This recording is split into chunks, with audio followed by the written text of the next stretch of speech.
À l'Université de Montréal, les policiers sont intervenus pour déloger des étudiants qui s'étaient barricadés dans des classes. Près de 3000 d'entre eux ont décidé de poursuivre la grève malgré la loi spéciale. 12 personnes ont été arrêtées pour avoir empêché la tenue des cours, défiant ainsi la loi 12, la fameuse loi spéciale. De plus, un homme fait face à des accusations de voies de fait contre un policier. Un peu plus tôt, 7 personnes ont été interrogées par les policiers, puis relâchées. Aucune accusation dans ce cas-ci n'a encore été portée. Cet étudiant dit avoir été brutalisé par un gardien de sécurité. De me faire prendre par un agent de sécurité par la gorge.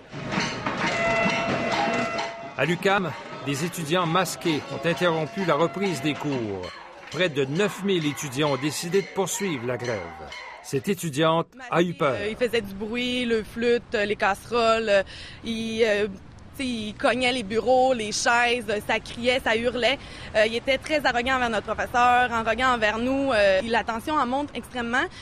Notre enseignante, ce qu'elle a fait, c'est qu'il y a d'autres enseignants qui sont venus donner du renfort, puis elle a dit « Sortez, sortez, parce que là, notre sécurité est compromise ». Les étudiants grévistes, en tout cas, ne lâchent pas prise. Que ce soit le Parti québécois, la CAQ, que ce soit le PLQ qui soit élu, on envoie le message, nous resterons en grève tant et aussi longtemps que la hausse des frais de scolarité sera en place. Les directions des 2 universités se réunissent pour faire le point. L'UQAM lance un appel au calme.